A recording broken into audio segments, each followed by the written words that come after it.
Hello friends, कैसे हैं आप? तो फ्रेंड्स, ज्यादा देर ना करते हुए स्टार्ट करते हैं। वीडियो पर लास्ट तक बने रहिएगा। क्या आप जानते हैं कि प्राचीन भारत विज्ञान, युद्ध नीति और आध्यात्मिकता में दुनिया से कितना आगे था? हजारों साल पहले भारतीय ऋषि मुनियों ने ऐसे आविष्कार किए जिन पर आज की आधुनिक दुनिया आधारित है। चलिए एक रोमांचक सफर पर चलते हैं और जानते हैं कि भारत की सभ्यता कितनी उन्नत थी। प्राचीन भारत ज्ञान और विज्ञान का केंद्र था। यहाँ के विद्वानों ने विभिन्न क्षेत्रों में अद्वितीय योगदान दिया। यहाँ वेदों में विमान विद्या का उल्लेख मिलता है। प्राचीन ग्रंथों में फ्लाइंग मशीन्स के चित्र और विवरण मिलते हैं जो उस समय की वैज्ञानिक सोच को दर्शाते हैं। शून्य की खोज भारत की देन है, जिसने गणित को नया आयाम दिया। भारतीय मैथमेटिशियंस ने न केवल शून्य का आविष्कार किया, बल्कि गणित के अन्य महत्वपूर्ण सिद्धांतों का भी विकास किया।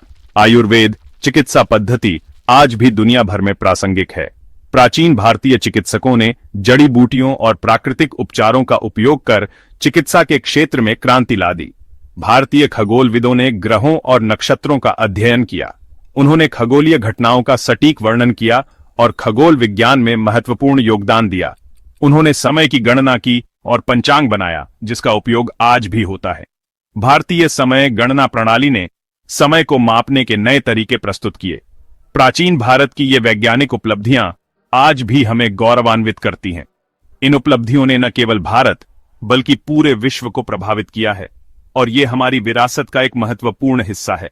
प्राचीन भारत में कृषि की प्रगति और उन्नति संक्षेप में सिंधु घाटी सभ्यता 3300 ईसा पूर्व। सिंचित खेती, कुएं, नहरें और जलाशय बनाए गए। गेहूं, जौ, चना, सरसों और कपास की खेती, हल और बैलों का प्रयोग। वैदिक काल 1500 से 500 ईसा पूर्व। खरीफ और रबी फसलों का वर्गीकरण, पशुपालन और जैविक खाद, गाय के गोबर की खाद का प्रयोग। मौर्य काल 321 से 185 ईसा पूर्व। संगठित कृषि प्रणाली, राज्य द्वारा सहायता, भंडारण गोदाम और उन्नत सिंचाई प्रणाली, तालाब, कुएं। गुप्त काल 319 से 550 ईसा पूर्व। कृषि उच्च उत्पादन और व्यापार का स्वर्ण युग। जल संचयन प्रणालियां, बांध, नलकूप और उन्नत कर प्रणाली। कृषि में प्रमुख नवाचार बहुफसल प्रणाली, फसल चक्र ने मिट्टी की उर्वरता को बनाए रखा। प्राकृतिक खाद, गाय का गोबर, जैविक खाद का उपयोग। कृषि उपकरणों में हल, बैलगाड़ी और जल निकासी प्रणाली शामिल थीं। मुख्य फसलें, प्राचीन भारत की कृषि पद्धतियां उन्नत और वैज्ञानिक थीं, जो आज भी आधुनिक खेती के लिए प्रेरणा स्रोत हैं। भारत का इतिहास शौर्य और पराक्रम की गाथाओं से भरा है। प्राचीन काल से ही भारतीय सेनाओं ने अपनी वीरता और युद्ध कौशल से इतिहास के पन्नों में अमिट छाप छोड़ी है। चाहे वह महाभारत का युद्ध हो या फिर रामायण के युग की कहानियां, भारतीय योद्धाओं ने हमेशा अपने पराक्रम का प्रदर्शन किया है। मौर्य और गुप्त साम्राज्य की सेनाएं अपनी रणनीति और शक्ति के लिए प्रसिद्ध थीं। मौर्य साम्राज्य के चंद्रगुप्त मौर्य और उनके सेनापति चाणक्य ने एक संगठित और शक्तिशाली सेना का निर्माण किया। गुप्त साम्राज्य के समय में भी भारतीय सेना ने अपनी रणनीतिक कुशलता और युद्ध कौशल से दुश्मनों को परास्त किया। चाणक्य, कौटिल्य के नाम से प्रसिद्ध, ने अर्थशास्त्र जैसे ग्रंथ की रचना की, जो राजनीति और कूटनीति का मार्गदर्शक है। इस ग्रंथ में न केवल आर्थिक और राजनीतिक नीतियों का वर्णन है, बल्कि युद्ध और सैन्य रणनीतियों का भी विस्तृत विवरण है। चाणक्य की नीतियों ने मौर्य साम्राज्य को एक मजबूत और संगठित राज्य बनाने में महत्वपूर्ण भूमिका निभाई। गुप्तचर प्रणाली भी प्राचीन भारत में उन्नत थी। राज्य की सुरक्षा और शत्रुओं की गतिविधियों पर नजर रखने के लिए गुप्तचरों का एक विस्तृत नेटवर्क था। ये गुप्तचर विभिन्न भेष में रहकर महत्वपूर्ण सूचनाएं एकत्रित करते थे और राज्य को सुरक्षित रखने में महत्वपूर्ण भूमिका निभाते थे। गुप्तचर राज्य की सुरक्षा और शत्रुओं की गतिविधियों पर नजर रखते थे। वे विभिन्न भेष में रहकर महत्वपूर्ण सूचनाएं एकत्रित करते थे और राज्य को सुरक्षित रखने में महत्वपूर्ण भूमिका निभाते थे।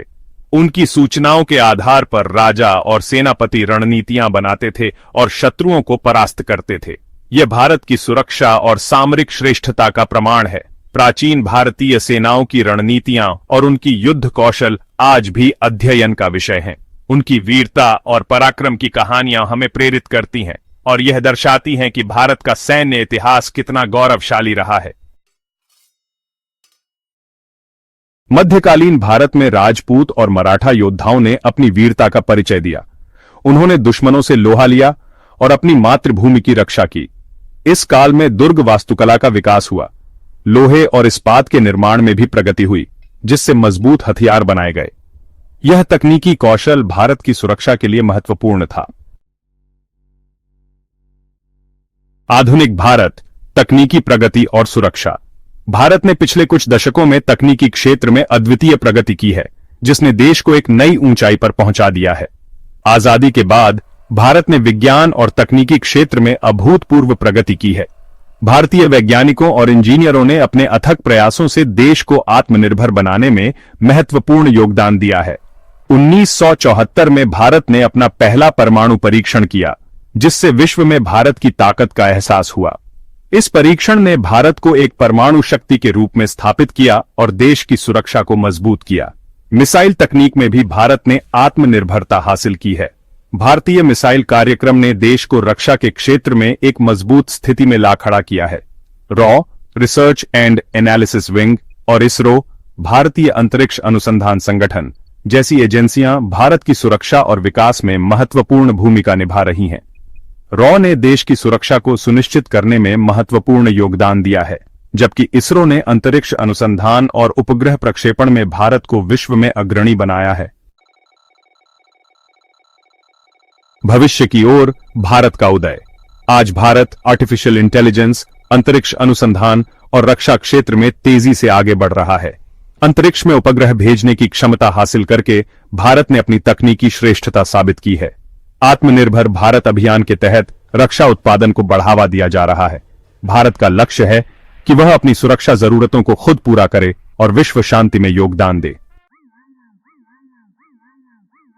निष्कर्ष, सुरक्षा और विज्ञान में भारत का नेतृत्व। प्राचीन काल से लेकर आज तक भारत का इतिहास विज्ञान, तकनीक और सुरक्षा के क्षेत्र में नित्य नए आयाम स्थापित करने का रहा है। भारत ने हमेशा ज्ञान को महत्व दिया है और इसी ज्ञान के बल पर वह विश्व गुरु बनने की ओर अग्रसर है। फ्रेंड्स, अगर आपको यह वीडियो अच्छा लगा है तो प्लीज लाइक करें, कमेंट करें, अपने फ्रेंड्स के साथ शेयर करें और चैनल को सब्सक्राइब करना बिल्कुल भी ना भूलें। फ्रेंड्स, आपके एक सब्सक्राइब से हमें बहुत मोटिवेशन मिलता है, जिससे हम और भी अच्छे वीडियो लाने के प्रयास करते हैं। तो मिलते हैं फिर किसी नए टॉपिक के साथ। धन्यवाद।